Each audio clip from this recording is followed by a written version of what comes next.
How did you enter the voiceover industry? Can you briefly describe your career path?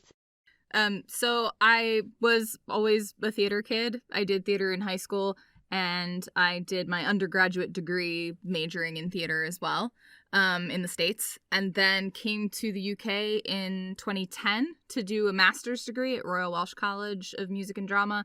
And my focus there was acting for stage, screen, and radio. So I got a lot of teaching on how to do voiceover work for like radio dramas and ads and things like that. And I'd always been really interested in doing stuff like video games or animation. So I just really took all of that knowledge that I got from my master's and then focused on that and made myself a voice reel after graduation, and then found a voice agent and just hit the ground running and started doing work for games and ads and all kinds of stuff about a dozen years ago now. Is voice acting for video games different from doing it for movies and other media? There's a lot less preparation that you're able to do for video games most of the time. You often don't get a lot of information about the characters or the game. A lot of it in video games is very secretive, very NDAs, all kind of hush-hush, and you can't tell anyone that you're involved in the game until you get approval and all this kind of stuff. And a lot of the time they don't send you a lot of info about who you're voicing until you get to the studio, or until maybe the day before you get the script and you see the lines for the first time. So you kind of have to rely on kind of your instincts for characters for video games a lot. You kind of have to be able to think on your feet and just kind of experiment with whatever they hand you in the booth. What helps you get into the role of a character you are voicing? It's really helpful for me if the voice actors get sent an image of the character. Just a picture of what they look like is so helpful to get like the sort of vibe of the character or the way they stand or something about their appearance. That can help you kind of choose how they're going to speak, how they're going to carry themselves. And just as much information as the studio wants to give you about their background, or, you know, whether they might be a little gruff, whether they had a rough childhood, whether they're pretend to be tough on the outside, but they've got a heart of gold, you know, that kind of thing. So you kind of it just depends on what they send you, really. But I find images to be really, really helpful when I'm deciding what they sound like. How do you record dialogues or lines that have a specific context? It's very tricky because you very rarely get to do your recording with any other actors for video games. You're often relying on the director, who's the voice director, to read lines with you.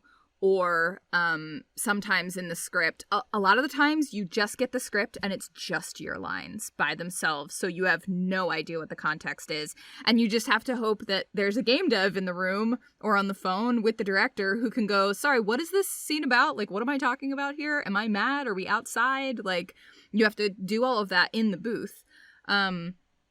Sometimes, really helpfully, there will be notes on the side of the script telling you a little bit of context, which is awesome when that's there. But otherwise, we're just kind of usually on the phone with somebody asking for clarification as we go along, and then just kind of roll with it.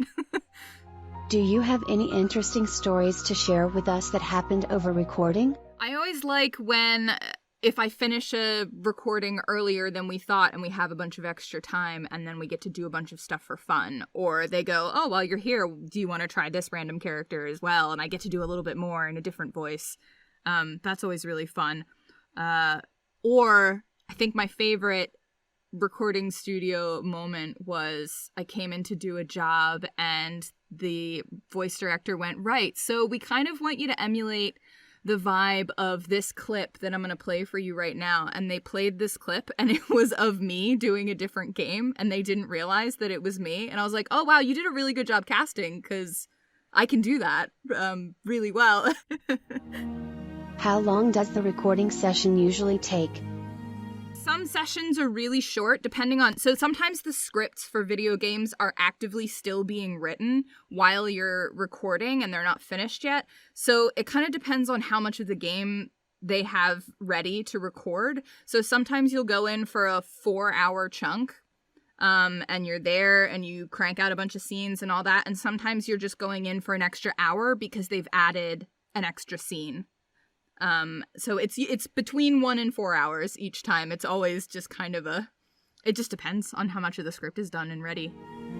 How do you deal with exhaustion after recording for a long time? It can be exhausting. Luckily with Lorelai, her voice isn't that far away from my regular speaking voice, so I'm not doing any strenuous things with my voice, really. Yeah, so it was pretty easy to do her for 4 hours, because it's kind of just me talking. And tea, lots of tea with honey, is how we get through that. Lots of water, lots of hydration. And then just taking breaks. You get a break every hour or two just to let your voice relax and kind of shake it off. And because also just standing in a booth for hours is more exhausting than you would think. Your whole body is prepped for work. You're tense and you're ready and you're doing stuff whether or not you feel like you're getting a workout. You kind of are.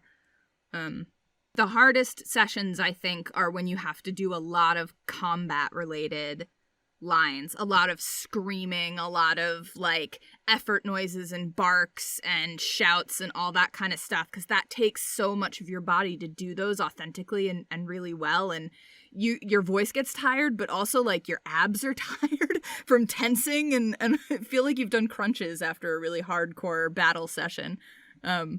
But they take good care of you in the studio, and they always make sure that you've got enough rest and everything. And then I go home and I try not to talk for the rest of the day and just have soothing drinks, cold drinks, warm drinks, just nice things, and just chill out for the rest of the day to make sure I don't hurt myself.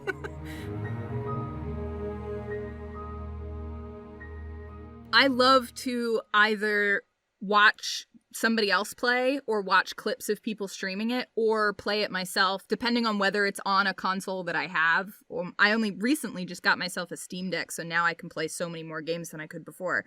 But I will either play them myself. My partner is also a gamer. Sometimes he'll play them, or I have lots of friends who stream and play games. So I will either watch or play everything just to kind of see how it turns out. Because when you only get to voice one character, you don't get the context of the whole thing, and I want to see how it all comes together. It's really satisfying to see the final product, the final result of it. I love it. I will never forget the last days of Erengard. My parents led our armies in a final, desperate charge against the invaders. I should have been there, either to save them or to perish by their side. Only I remained to protect the survivors of our once mighty kingdom.